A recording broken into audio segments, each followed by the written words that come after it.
eseményt elkezdjük trombita szóval. Arányi Allegro non troppo művét fogja játszani Kuvanica trombitán.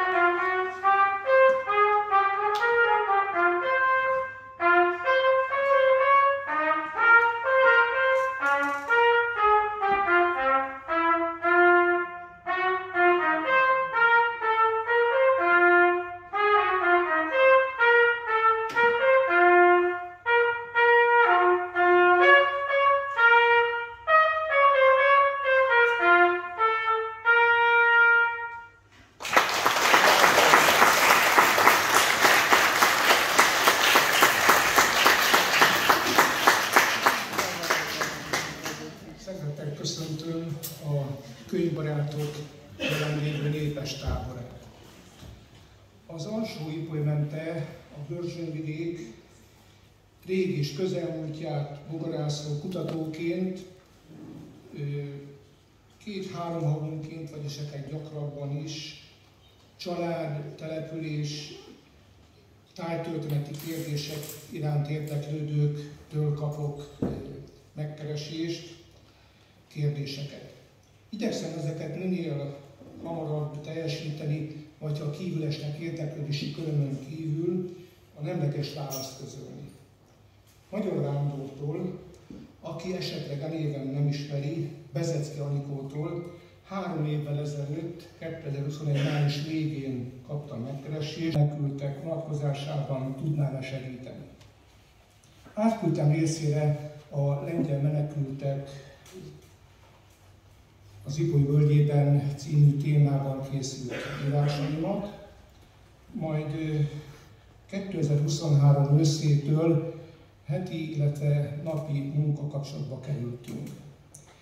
Közben én is tudtam ismeretemet bővíteni a lengyel menekültek témájában, hiszen ő hívta fel a figyelmemet arra, hogy amikor 1939-40 fordulóján itt Szobon nagy készüléssel vártak a lengyel menekülteket, megérkezett egy Budapestről. Most pedig jó szívvel tudom ajánlani előttünk lévő monográfiáját, Szoba második világháborúban, hogy amit a kérdésben a város múltjából illik tudni, azt műben keressék. Keresnöbb ez a mai igazi könyvünnep, nem csak Anikó, hanem a település, sőt a Börzsönvidék életében is. A 20. században és az ezredforduló után Szób település történetének kutatásában számottevő régészeti, család- és ipartörténeti, valamint néprajzi vonatkozású gyűjtések történtek, előadások, publikációk születtek, kiállításokra, konferenciákra került sor. Ugyanakkor Szób város adósa még a település története iránt érdeklődő olvasóknak átfogó helytörténeti monográfia vagy helytörténeti olvasókönyv kiadásával. Szerzőnk jól megválasztott, bőséges képanyaggal illusztrált, szakszerű hivatkozásokkal és alapos jegyzeteléssel ellátott, sokszínű, adatgazdag feldolgozása, erre úgy is tekinthetünk, hogy majd a része lehet Szób város története 20. század közepéről szóló fejezeteinek. A második világháború korának börzsönvidéki feldolgozásában is a közelmúltban szaporodtak a közzétett emlékek, források, cikkek, tanulmányok. A Ritter György nagymarosiak málán kirúgott a hurcolása 1945-ben, de akkor a helyi emlékek feldolgozására a világháború is példa, így a Bezecki Árpád nevéhez köthető Bernece baráti 1938-45 című közzétételt említeném.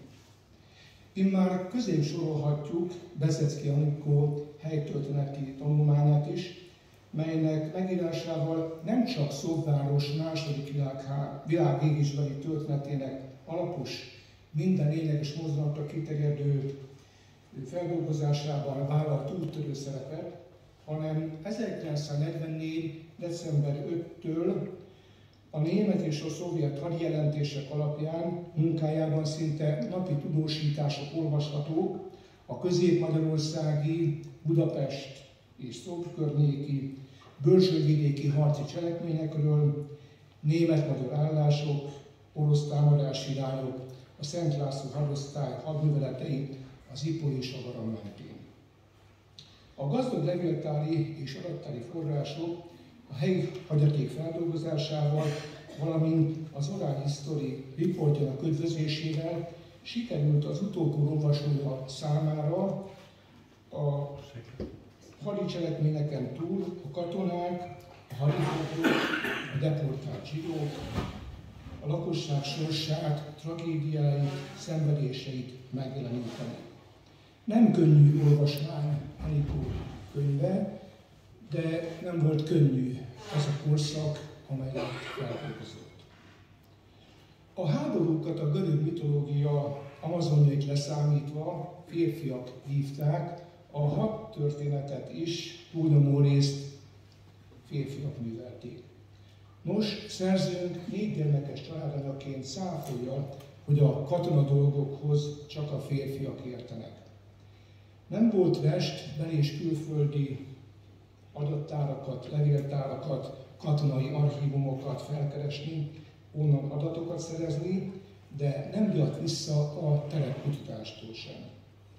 Hála Istennek szép számmal akadtak segítői, levéltári és katonai adatbázisok munkatársai, könyvtárosok, történészek, hadtörténészek, régészek, muzeológusok, saját vagy családi emlékeiket megosztó adatközlők, repülőgép és hadisírkutatók, helytörténészek, egyetemisták, képzőművészek, informatikusok, és nem utolsó sorban a kiadvány megjelenését szponzorálók. Bezecki Anikó első könyve szerzőként abban is példát mutatott, hogy miként lehet egy nemes cél megvalósítására csapatot szervezni, létrehozni. Kiváló helytörténeti munkáját jó szívvel ajánlom Szob, a Börzsönyvidék, az Ipoly és Garam mente helytörténete iránt érdeklődőknek. Munkája a történelem, a helytörténet tanításában is hasznosítható. Bízom abban, hogy vidékünk történelemtanárai felismerik a benne rejlő lehetőséget. A Dunakanyarban, a Börzsönyvidékén, az Ipoly mentén is növekszik az érdeklődés a szülőföld, a lakóhely régi és közelmúltja iránt.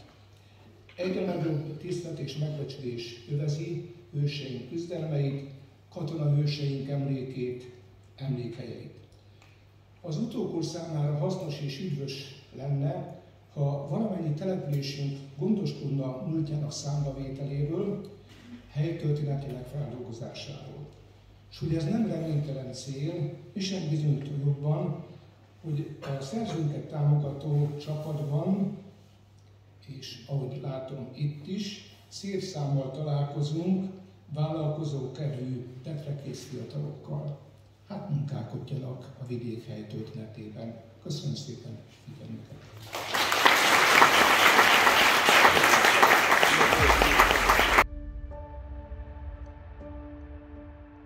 Nagyon mély élethelyzeti krízis, pozitív hozadéka, eredménye ez a mai találkozó. Szóba második világháborúban című könyvem. Sokan szokták kérdezni, hogy miért pont világháború, miért pont ez a téma érdekel. Nyilván az érzelmek háborúja az evidencia volt a számomra, illetőleg, hogy 2021-ben egy elvetemült ötlet támadt, hogy pattant ki a fejemből, hogy újra egyetemre járok, és helytörténeti órán szembesültem, hogy Szobnak nem igazán van helytörténeti könyve. Vannak kisebb tesztefuttatások, rövid leírások, de bemegyünk a könyvtárba, nincs olyan könyv, hogy Szob. és Lakatos Józseffel, most nem tudom merre ül, nagyon sokat beszélgettünk maga a tárgy kapcsán, maga a helytörténet kapcsán, és igazából ő volt, az ő beszélgetései indították meg ezt az egész utat, ami alapján most tárok. Az, hogy Vedecki Anikó, szóval a II. Világháborúban, ez így mondhatnám, hogy nem igaz. Ez a könyv, ez mindannyiunk könyve.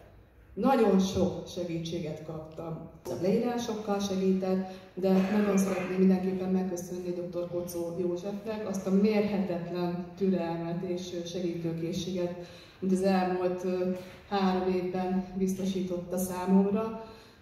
Nem csak lektorként, hanem én mondhatnám azt, hogy mesterként néztem már rá, hiszen még az utolsó pillanatban is segített nekem, hogy mit kellene javítani.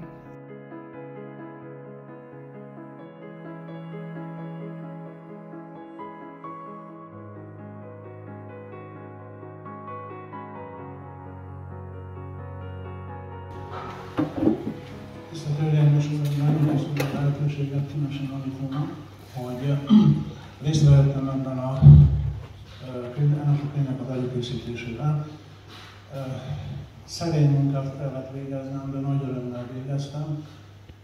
Amilyen nagy mennyiségű az az adathalmaz, és az az írás mennyiség, amivel megküzdött a könyv készítése során Anikó, meg kell mondjam, hogy korrektorként nem sokat kellett javítani.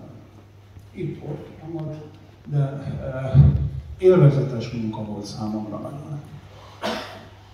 Ami pedig ehhez a diához kapcsolódik, az az, hogy Szob és a szobi járás történetében egy hatalmas változás történik az első világháború végén, a Versailles békeszerződéssel, mert egyszerűen határmenti községgé válik.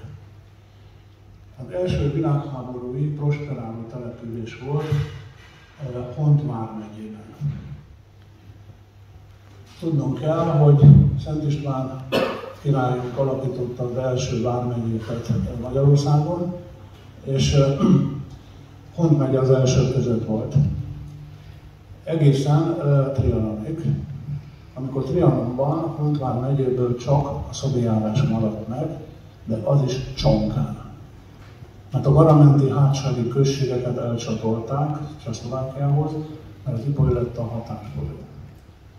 Ez a kis picike rész maradt meg Hont vármegyéből, és 1923-ban Nógrád-Hont közigazgatásilag egyelőre egyesített vármegyeként Marosvásgyarmati székhellyel működött tovább a szobi járás. 1938-ig. Mert 1938-ban az első bécsi döntés során a többségében magyar lakta felvidéki településeket, területeket visszacsatolták Magyarországhoz, és akkor Bars és Hont közigazgatásilag egyelőre egyesített vármegye részeként működött tovább a szobi járás, de már nem csonkán, hanem a teljes korábbi területével a Baramig. Aztán jön a második világháború. De hogy az első világháborút és a lezáró párizsi Versailles békeszerződéseket újra előhozza, már akkor, 1920-ban többen azt mondták, ott Párizsban, meg máshol, hogy a Versailles békeszerződés megágyazott a második világháborúnak. És ezt mindannyian tudjuk, mert Trianonon nem csak Magyarországnak és Szobnak volt hatalmas veszteség, és revíziós vágyakat tudott a trauma kelteni, ami elvezetett a második világháborúig, és annak a vesztése után megint megmaradt úgy Magyarország a korábbi határai között, illetve itt-ott még le is csíptek belőle. A szobtelepülés történetében tehát 1923 döntő változást hozott. Nem csak az, hogy elvesztette Hont vármegyét, hanem határmenti településsé vált. Vámosokkal, határőrökkel. Ehhez kapcsolódó vasúti szolgálati feladatokkal. alapvetően megváltoztatta a Szob helyi társadalom képét. Tehát a korábbi őslakossághoz képest sok család költözött be, részben határőrként, részben vámosként, részben vasutasként. Ez egy döntő dolog. És a másik, hogy a korábban prosperáló, a hőlendékházi tagságig sikerült nem csak nemeséget szerzett, hanem hőlendékházi tagságot elnyert Lutzenbacher pár vállalatai, kőbánya, hajózási vállalat, téglagyár, a kereskedés.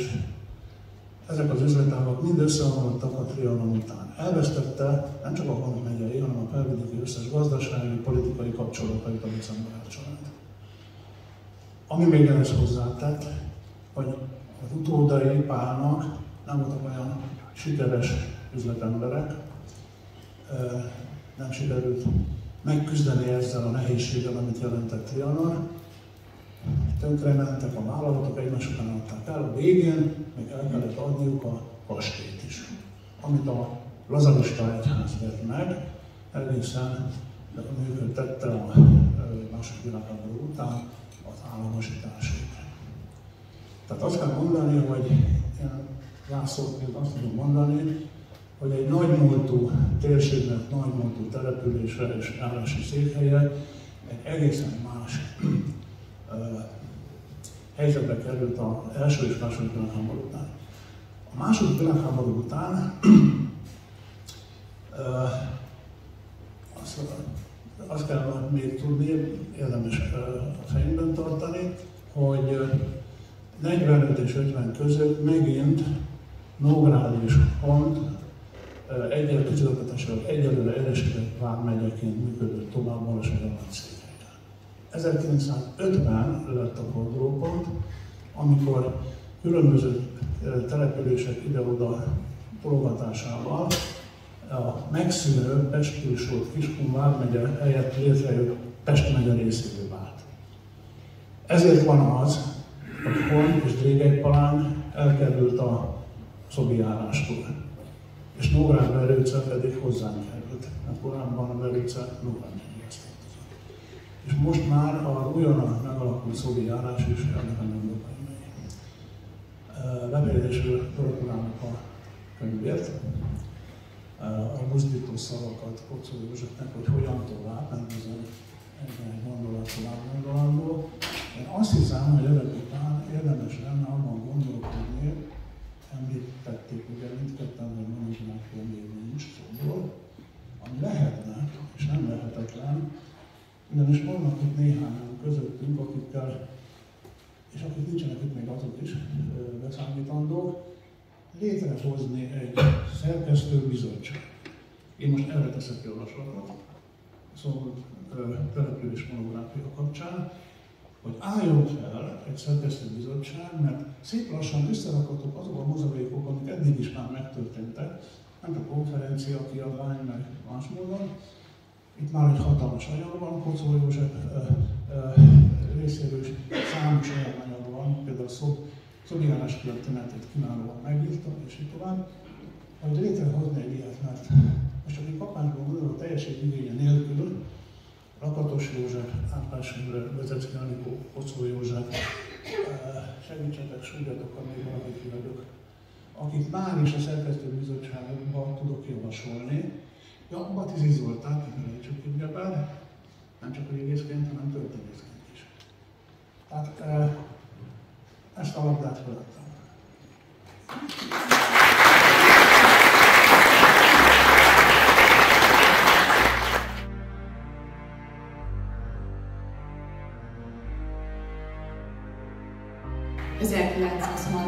november 2-a egy fontos időpont volt Szob, illetve a felvidéki települések számára. Az első bécsi döntés értelmében Felvidék 88 települését visszacsatolták Magyarország számára. Jól látható ez az eredeti kép, ez még a régi Ipoly híd, illetve az előtte lévő hidat őrző honvédek láthatók. nagyon sok honvéd katona érkezett november 6-án, ez egy vasárnapi nap volt. Dr. Badas Rezső járási szolgabíró ünnepi beszédet tartott, a nők virágokkal díszítették föl a katonákat, magát a hidat is virágokkal díszítették, óriási volt az öröm, a környék településeiről zöldettek kicsik és nagyok, és 11 órakor vezérszóra megindult a menetoszlop Helenba irányába. Helenben volt az első csonga szobi járási település, amit felszabadítottak a magyar honvédek. Volt egy belügyi rendelet, miszerint 3 napig maga a polgári emberek nem mehettek át a felszabadított területekre, hát ez a szobiakat különösebben nem érdekelte.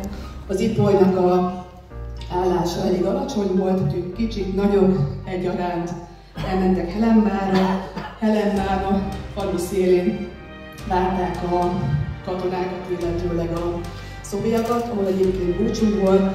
Óriási volt az ünnep, sírtak, nevettek, euforikus érzés volt, hiszen trianoni határ lehullott. A katonák viszont tovább indultak, Bajta, Lelét harangkövetet is felszabadították, majd hétfői napon Letkés következett. Itt egy 84 éves szalkai esperes, Ferenci György volt, aki teljes papi díszben, kezében a feszülettel, elcsukló hangon, mint én körülbelül, fogadta a magyar katonákat. Badas Rezső ott is, mint Helenvár is tartotta az ünnepi beszédet. Egy letegyei községtől kapott magyar zászlót adott át a szalkaiaknak, melyet az esperes a templomban elhelyezett és tedeumot rendeztek. Tehát óriási volt az öröm, csak ennek az örömnek ára volt.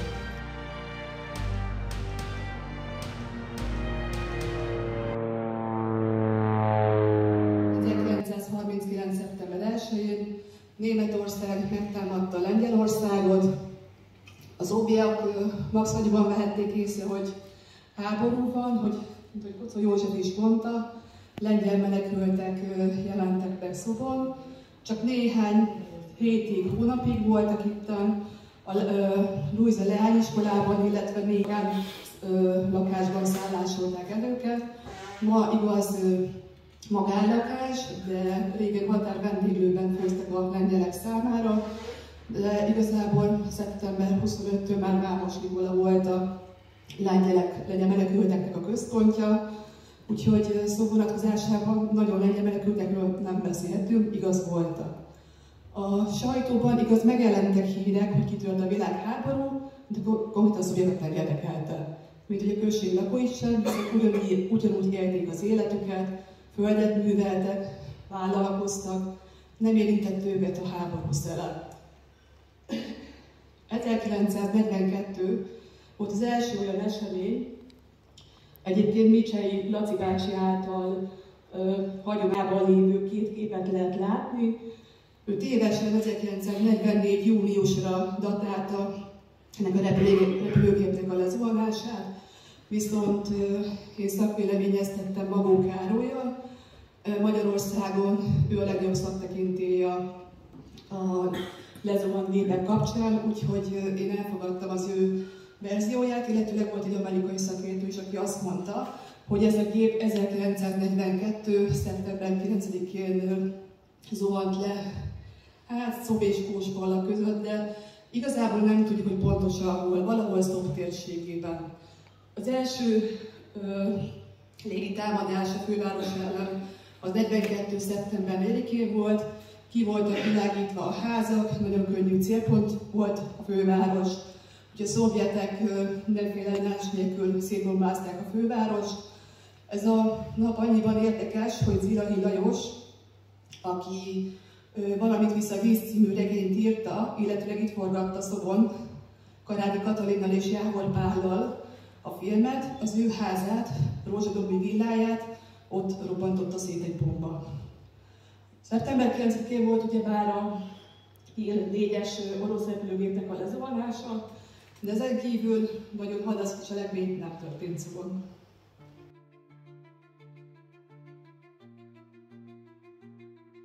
Érdekes utat vett a kutatásom. Hiszen egyébként Szalai Attila kutatótársam, akivel szerintem egy 2 éves kapcsolat van köztünk. Egyébként a történet tekintetében ő segített nekem mindenben, de egy a Bezináig nem igazán volt nagyon ismeretünk, viszont Szokoli Tibor, illetve a Dunamenti Hagyományőrző Katonai Egyesület az egyik posztomra reagálva, igazából mondhatni, egy ilyen munkakapcsolat, vagy ilyen kutatótársi kapcsolat alakult ki köztünk, plusz az Attila. És akkor novemberben azt hittem, hogy én befejeztem a kéziratot, persze csak hittem. Januárban egy hónap alatt hihetetlen dolgokat tudta meg a Willinkről. 9 fő személyzet túlélte a zuhanást. 1944. július 27-én egyébként a főváros ellen indult legalább 300 B-17-es, meg B-24-es vadászbombázó. Célja Budapest-Rákos, a rendezőpályaudvarok, hidak megsemmisítése volt a cél.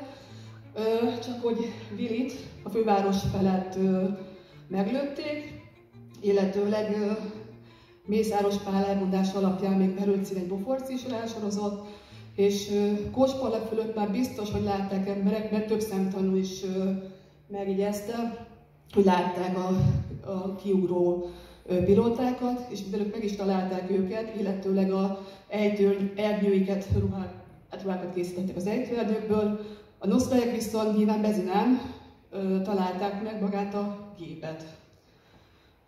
A gép, hogy hova lett? Szokoli Tibornak volt egy fényképe, sajnos ez már nincsen meg, hogy a Szobi nagyállomáson tehervagonokban van lefényképezve.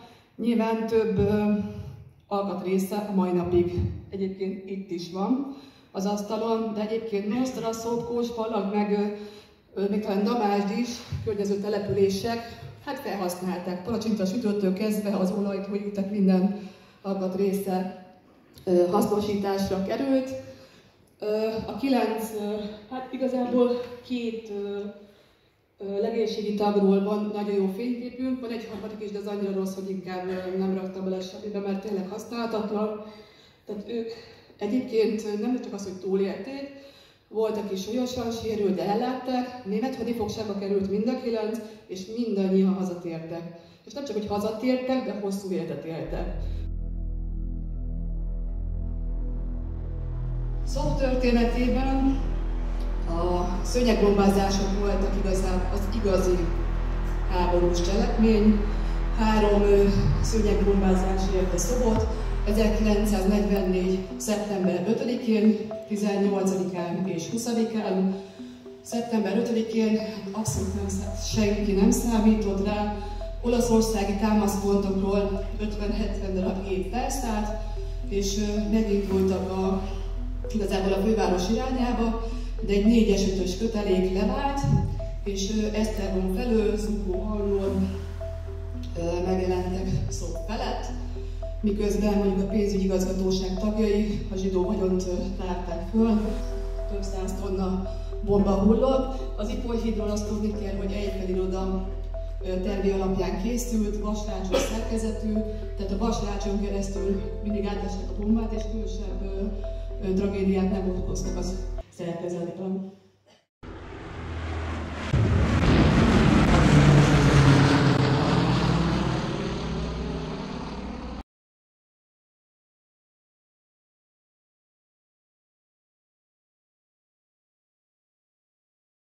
Pontosan lehet látni, hogy mennyire egy vízjósló és traumatikus esemény volt a szovjet számára a bombázás. Volt olyan szemtanú, aki elmondta, hogy a édesanyja onnantól kezdve repült, hallott, reszketett, retteget, hogy valami történik. Egyébként a szovjetek jellemzően pincékben bújtak meg, vagy egyéb helyeken, hogy meneküljenek a bombatámadás elől. Trubjanszki pince volt az egyik legemlékezetesebb történet Szov életében, mikor több 100 szlovi próbált elbújni a bombázások elől, viszont bombatalálat érte a pincét, és mellette volt Gracach Kovácsnak a pincéje, aki megített nagyon sok szlovit. Jó. Viszont ugye nem csak egy támadás volt, hanem kettő. Szeptember 18-án már felkészültek a szobiak, csak egy áldozat volt, illetve szeptember 20-án viszont több áldozat volt, és itt érdemes megemlíteni Lantos Tamás, angol nevén Tom Lantos, aki később amerikai szenátor lett, hiszen munkaszázadosként a csepelművekből szobra vezényelték őt az Ipoly hídnek a karbantartására, mert a második támadás során viszont sérült a szerkezet, nem omlott össze az Ipoly híd, viszont javítani kellett. És a harmadik támadásnál Tom Lantos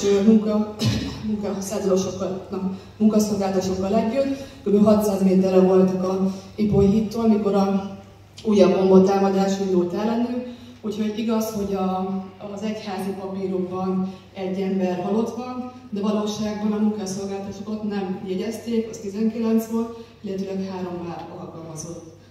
És hogy most ne csak szóval kapcsolatban beszélgessünk, hanem szó katonáiról, ami aztán egy nagyon-nagyon nehéz feladat volt felkutatni. Ha valaki esetleg nem találja ősét a könyvemben, nem lehetetlen. Szerintem 1 vagy 2 éven biztos elment arra, hogy megpróbálja meg valamennyire teljes körülön felkutatni, akár szobszületésű vagy lakhelyű katonákat, nagyon nehéz volt. A szálasi rendszer, ugyebár a szálasi éra, a világháború bukása követően megsemmisítette a katonai adatbázisokat, főleg ami a legénységre vonatkozott, tisztek esetében még találhatók adatok, de a legénység esetében kevésbé. Úgyhogy levéltári adatokkal a Veritas Történetkutató Intézet 1 hónapig gyűjtötte nekem az adatokat. Próbáltam Facebookon keresztül cikkeket írtam, embereket kerestem meg. Igaz, azt nem csináltam, mindenhova bekopogtassak, hogy ha-hó van valahol katona is, de én úgy érzem, hogy amit lehetett, megtettem. Ha valaki esetleg úgy érzi, hogy kimaradt az őse, ezt is úgy próbáltam megoldani, hogy ahol bőven fel vannak sorolva, hogy képekkel, történettel illusztrálva katonák. A könyv végén van egy rövidebb melléklet, mert van, akinek csak a nevét tudtam. Semmi más nem tudtam róla, de beleírtam, hogy ő van. Tehát, hogy itt található katonák, csak adatokat nem találtam róla.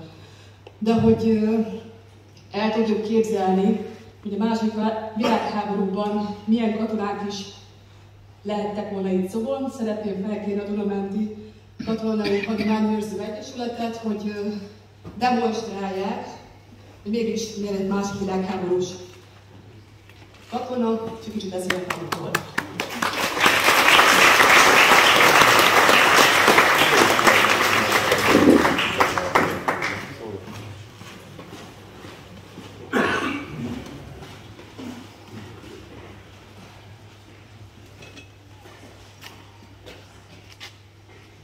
Köszönjük a lehetőséget Anikónak, és örülünk, hogy segítettünk a könyv kiadásában. Sokunk származik a környékről is, úgy van valamennyi kötődésünk ehhez. Az Egyesületünk az első világháborút 1990-es évekig foglalkozik a hagyományőrzéssel, ezen belül átadjuk a történelmet az ifjúságnak, hadisirokat gondozunk, kiállításokat rendezünk, illetve felkaroljuk az ilyen tevékenységét is. Amit hoztunk önöknek, 3-féle ruhát mutatnánk be. Kezdeném magammal, és a többit meg rámennek a kollégáim. Tehát az én ruhám, ez a háború utáni közvetlenül ruha, ezt 1947-ben rendszeresítették. Ezt még a háborús alapanyagokból készítették, illetve egyszerűsítettek dolgokat rajta. A jobb oldali kollégámon lehet látni még ezeket a cirádás zsebeket, ezen pedig már ilyen egyenes zsebek vannak. Illetve ennek a ruhának még az érdekessége, hogy ugye a háborúból maradt rengeteg akna és bomba, ezt a ruházatot az aknakutatók használták.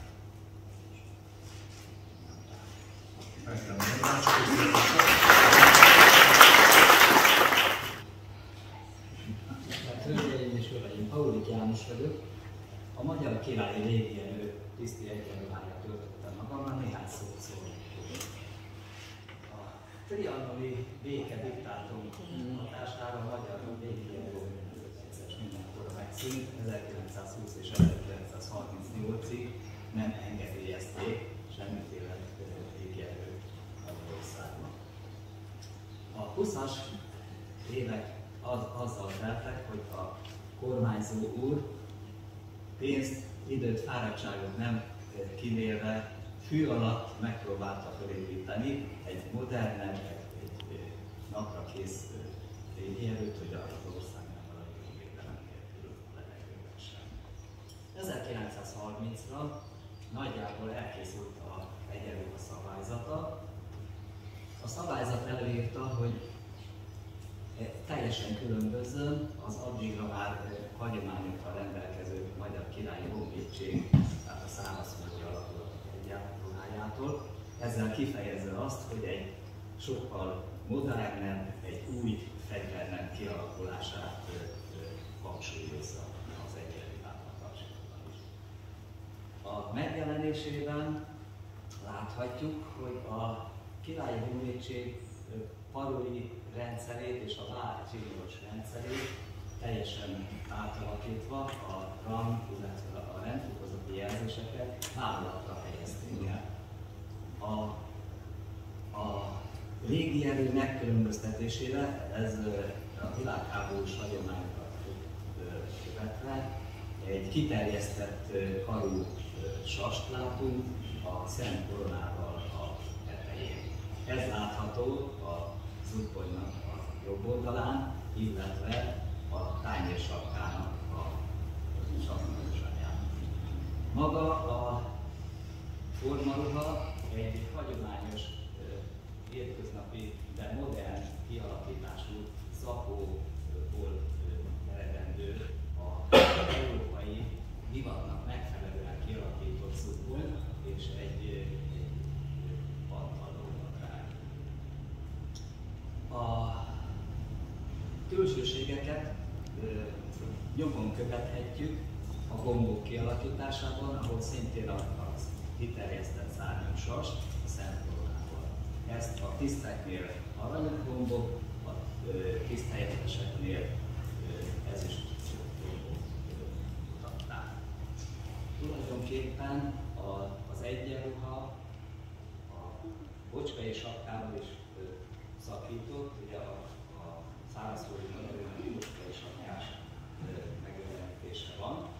Egy részét megtartották, tehát a hadi öltözetnek része volt a bocskai sapka, de ez a rajtam lévő ruha úgynevezett egyszerű öltözet. Ehhez egy tulajdonképpen hasonlóan a folyami flotilla tányérsapkájához, de mégis más kivitelben, egy szélesebb felső karimával, egy magasabb homlokrésszel és bőr kialakítású szemek ellenzővel. Ennek a egyenruhának van társasági változata, ezt a kék és fekete színben jött ki. Egy kicsit eltér ettől a ruhától is, ugyanis nincsenek felső gombjai, csak alsó. Tehát még egy kicsit egy ilyen modernebb gondolatot vett az egész kialakítása. A kék színű, a légierő repülő, tehát a pilótaállománynak a ruhája, még a fekete társasági, az pedig a kiszolgáló személyzet ruházatát jelenítette meg. Emellett nyári időszakban tisztek számára engedélyezték a fehér egyenruhát, ami ugye azt jelentette, hogy a talajok fehér sapkával. Az egyenruhának még társaságinak is kiegészítője volt egy fekete szövetbőr, a légierő jelmondatával, Istennel hazáért a csaprészével. A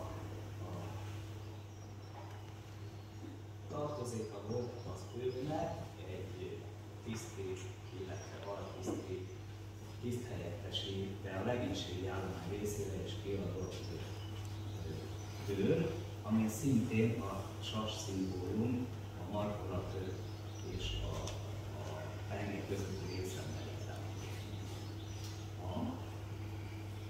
Az egyenruha tulajdonképpen egy olyan dolog, amivel megjelenítjük azt, hogy kivel állunk szemben. Tehát ha ránézünk egy katonára, akkor meg tudjuk mondani, hogy milyen alakulat, milyen nemzetiség és milyen képvisel.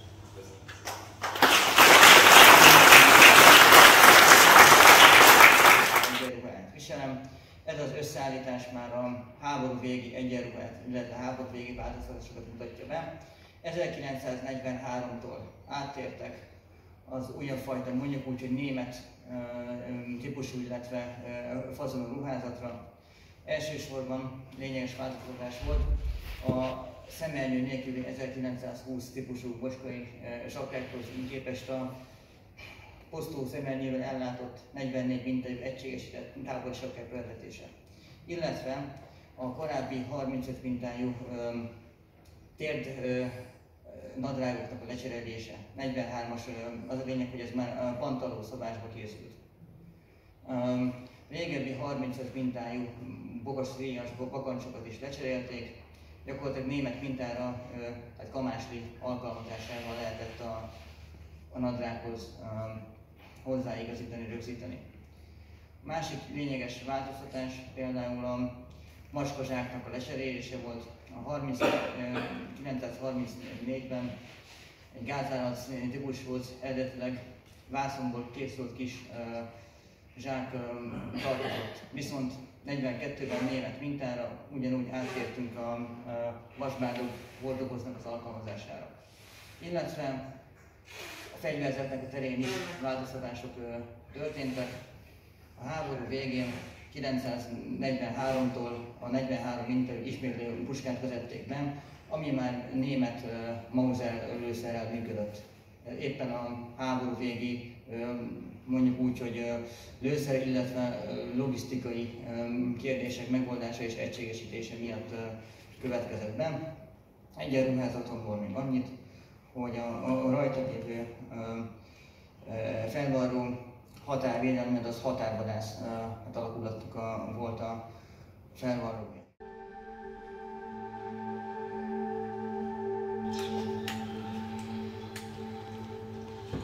A hadtörténeti rész volt számomra a legnehezebb kézirat írása közben, mint hogy Kocsa József elmondta, hogy igen, a hadtörténetet nem értelem férfiak végzik, illetve írják.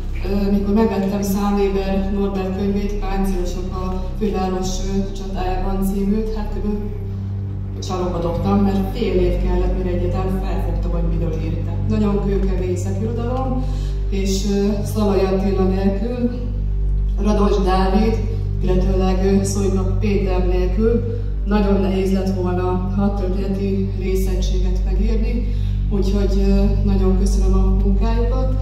De hogy Attila ennyire könnyen ne úszta meg, szeretném felkérni a galamenti csaták kapcsán egy kisebb beszámolót tartson.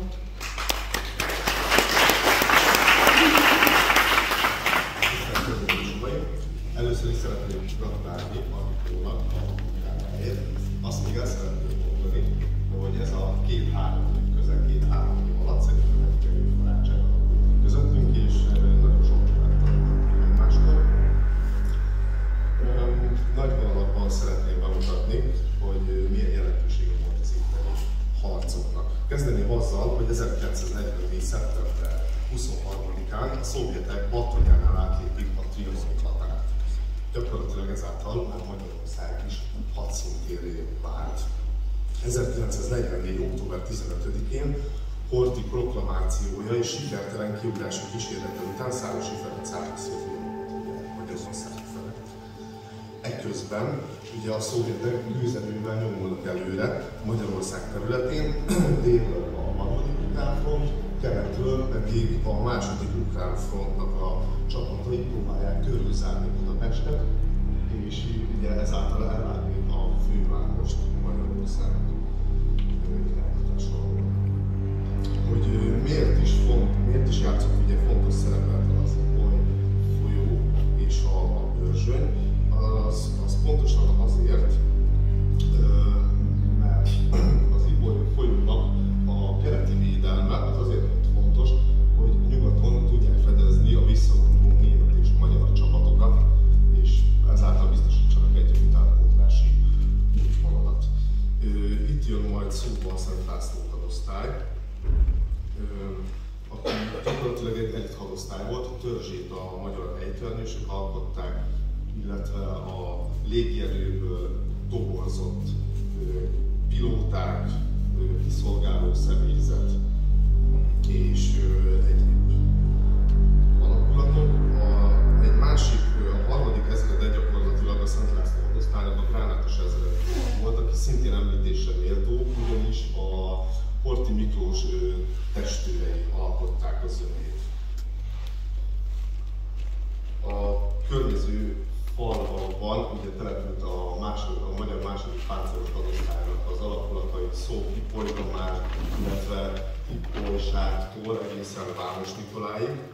Ők meg voltak erősítve német alakulatokkal, az 57. páncélos hadmester, illetve a 8. páncélos hadosztálynak a katonáival. Így gyakorlatilag december elejétől egészen Budapest körbezárásáig, december 25-ig próbálták tartani ezt a vonalat.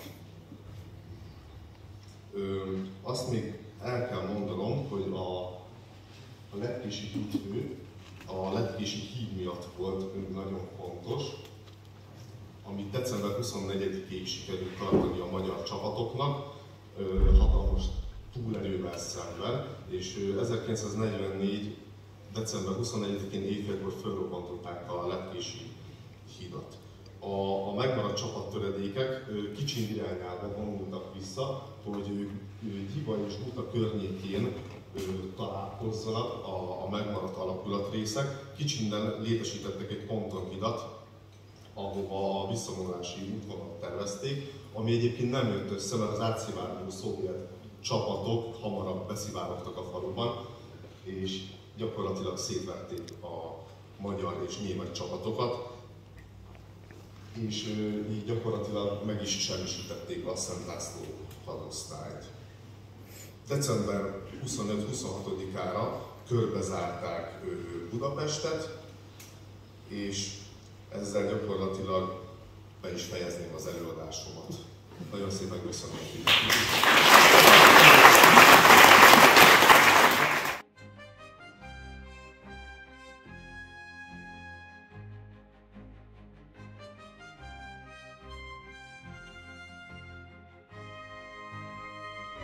A magyar katonákról szó esett. Igen, sajnos sokat elvittek a frontra, közülük sokan meghaltak, megsebesültek, vagy orosz vagy nyugati hadifogolytáborokba kerültek.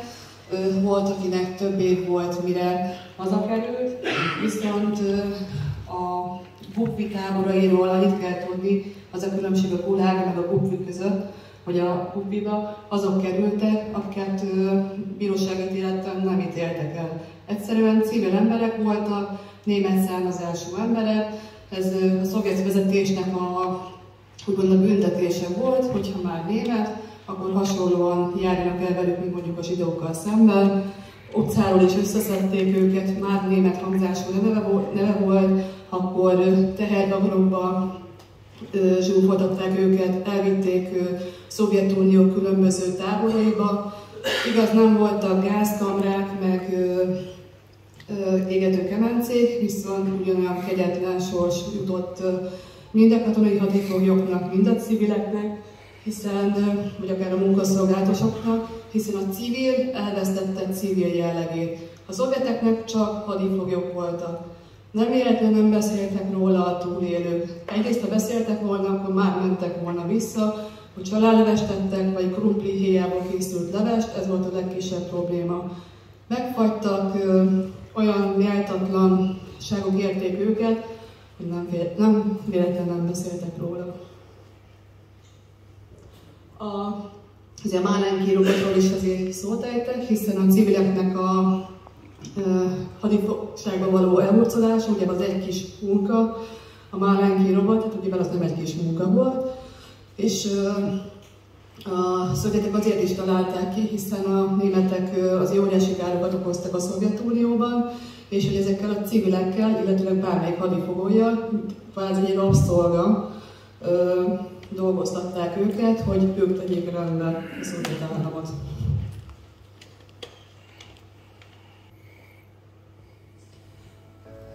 Beszéltünk ugyebár a háborúban, ami a lakosságot érte, a katonaságot, hogy mennyi szörnyűség érte az embereket.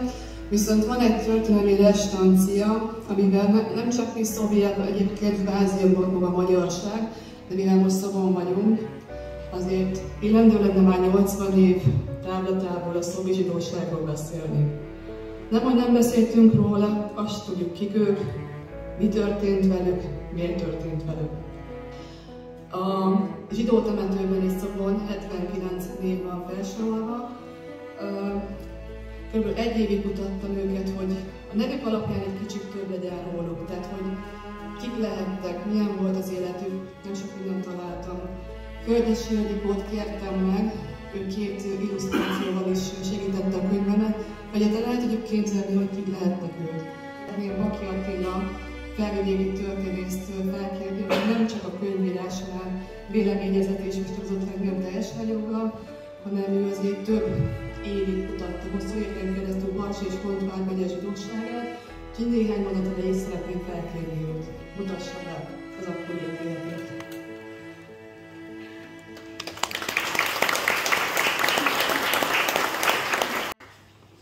Szép napot kívánok Önöknek, nagyon szépen köszönöm, hogy itt lehetek, és a bevezetőben én is szintén szeretnék az Anikónak sok ilyen könyvet kívánni a jövőben, remélem, hogy még együtt fogunk dolgozni. Annyi minden elhangzott én előttem, hogy valóban én csak néhány mondatot fogok mondani az egészről, és nem csak a zsidóságról, hogy a bevezetőben én is annyit szeretnék hozzáfűzni, hogy dr. Kocsó József mondta, hogy 3 évvel ezelőtt keresett meg engem az Anikó, hogy lenne itt egy kis munka. Megmondom őszintén, annyi munka kellős közepette voltam én is, hogy először úgy számvetést csináltam a saját munkáimmal kapcsolatban, hogy most én mit is válaszoljak, de amikor kiderült, hogy a szovjet zsidóságról lenne szó, akkor én azonnal is gondolkodás nélkül igen mondtam az Anikónak, amit azóta se bántam meg, sőt, nagyon örülök, hogy hát csak egy nyúlfaroknyit is, de részese lehettem ennek a valóban monumentális munkának. Aztán, amikor elkészült ez a kézirat, akkor az Anikó megkért, hogy el kellene ezt olvasni. Na, ugye amikor jött a könyv, hogy ezt most el kellene a kéziratot olvasni, akkor még több meló volt, akkor elolvasta az ember a kellett éjszaka is. Úgyhogy mikor a végére értem, akkor annyit mondtam, hogy hú. Azért hú, mert elhangzott itt a bevezetőben az is, hogy helytörténeti jellegű munka. Na most annyi kevés tulajdonképpen ilyen jól megírt és ennyire tömény, ennyire komplex helytörténeti munka áll rendelkezésre egy akkora típusú település részéről is, mint például Szób, mert ugye a kisebb települések azok lehetnék ostorozni most a helytörténészeket is, vagy a településvezetőket is, hogy de miért nem foglalkoznak a saját településük múltbéli eseményeivel, amit részben meg is tudok magyarázni, hogy miért nem, de részben nem is. Hogy akkor azt mondtam, hogy Anikó, ez igen, itt le a kalappal, itt valóban le a kalappal, mert itt egy akkora munka készült el, és tulajdonképpen olyan rövid idő alatt, hogy bizonyos esetekben vannak emberek, akiknek ez egy életfeladat, hogy évtizedek telnek el, mire egy ilyen kiadós kötetet le tudnak tenni az asztalra. Ami pedig elhangzott itt az előttem szólók részéről, történészek, helytörténészek részéről, én azért onnan indítanék egy nagyon rövid történelmi kitérővel, hogy igen, volt itt egy első bécsi döntés, de ugye ami a Hontvár megyét illeti, ugye Ipolyságban szimbolikus jelleggel októberben visszakerült, 1938-ban októberben első településként került vissza az akkori Magyarországhoz, hogy szintén csak megerősíteni tudom az Anikónak ezt a nagyon rövid fölvezetőjét, hogy nem csak Szobon ismeretlen arcok ezek a zsidók, akiknek idén 80. évfordulója van, hogy a magyarországi vidéki zsidóságot tulajdonképpen egy az egybe felszámolta az akkori rezsim, hanem bizony ez jóval nagyobb települések esetében is így van. Én elsősorban hosszú éveken keresztül, idestova 24 éve kutatom ezt a fejezetét is a magyar történelemnek, hogy Ipolyság, ami az akkori egyik járási székhely volt, és ahova egyebek mellett nagyon rövid, 2 mondatra ki fogok térni, hogy oda kerültek a szobi zsidók is gettóba, hogy például annak sincsen még tulajdonképpen úgy megírva a helytörténeti összefoglalója, mint ahogy meg kellene lenni. Én csak viccesen annyit szoktam mindig mondani az ottani városvezetőknek, hogy tetszik, nem tetszik, ti is egy helytörténeti könyv nélküli város vagytok, és egyelőre még úgy néz ki, hogy amit itt az Anikó elvégzett, azt még Ipolyságon nem volt egy csapat se, aki elvégezze, nem még, hogy egy ember tette volna le ezt a jelentős munkát az asztalra. Idefelé jövet a párommal, itt elhangzott Trianon, itt elhangzott az, hogy hírakat robbantottak fel, bombázták, bombázni szerettek volna, eltaláltak, nem találtak. Azért jól érzéssel kell itt 2024-ből valamilyen szinten visszanézni, hiszen idefelé jövet Ipoly híd végén jöttünk keresztül egy olyan Ipoly hídon, ami tulajdonképpen a régi hidaknak a helyén az egyik megújult híd volt, és visszafelé megjelöltük, hogy Helenban fogunk keresztül visszalépni Szlovákiába, szintén egy olyan hídon, ami nem is olyan rettentő régtől, de ismét az itteni helyieket is szolgálja, hogy tulajdonképpen mind kilométerileg, mind logisztikailag valamilyen szinten ismét ez a 2 terület egyé forrott, még akkor is, hogyha ott Szlovákia, itt Magyarország az a politikai földrajzi egység, aminek nevezzük az egészet. De hogy én akkor miért is vagyok itt, igen, a szobi zsidók. Az az anyagmennyiség, amit az Anikó bemutat a könyvébe, tulajdonképpen jelenleg, legalábbis én nem tudom, hogy ő mennyire van előbbre a kutatással, az a maximum, ami tulajdonképpen összegyűjthető volt egyelőre a szobi zsidók kapcsán is. Én azért említettem, hogy a szobi zsidóknak is ilyen érintettségük volt Ipolysággal kapcsolatban, ugyanis a szobi zsidókat, mint egy a korabeli 1944 május legelején, május 1. jelentésben, főszolgabírói jelentésben ez megjelenik. Főszolgabíró annyit jelent az Alispannak, Lévára, dr. Hetényi Rezsőnek, hogy 79 zsidó található szobon, és még lehet, hogy elszóltam egy-két településen, van még 1-2, de nem jellemző, hogy még többnek kellene lenni. És semmi szín alatt nem szeretné, hogyha ezeket az embereket szobon, bármilyen helyen is koncentrálni kellene, ezért kérvényezi az Alispannal, hogy ezeket az embereket akkor az ő főszolgabírói területéről legyenek szívesek kiemelni és máshol elhelyezni. Nem mondok vele semmi újat, hogy tulajdonképpen az ipolysági főszolgabírónak szintén ez volt az Alispan részére küldött válaszjelentése, hogy mivel olyan katonai területről van szó, ami az ipolysági járás területét illette, ami tulajdonképpen az erdélyi menekülteknek nyújtott elsősorban ilyen menekült felvevői helyet, hogy akkor ő se szeretné a járása területén, hogy esetleg gettóval kellene bajlódni. Az Alispan pedig nagyon gyorsan döntött, tulajdonképpen néhány óra leforgása alatt. Nagyon jól tudták ők, hogy mennyi zsidóról és hol kikről van szó. Abba beleegyezett, hogy Szok területén, illetve a szobi járásban nem fognak kialakítani gettót a zsidóknak, de akkor a szobi zsidókat majd Ipolyságra fogják terelni, ami tulajdonképpen meg is történt.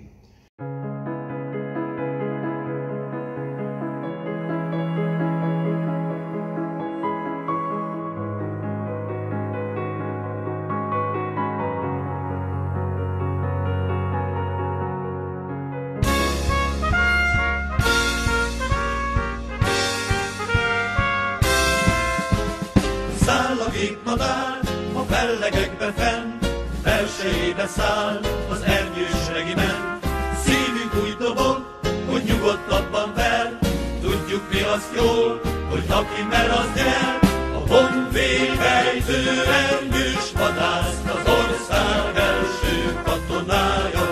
A honvéd ejtő ernyős vadász, még a sast is lepipálja. Az ejtő ernyős csak kalandra vár, egy a jelszó győzni vagy halál. A honvéd ejtő ernyős vadász, az ország első katonája.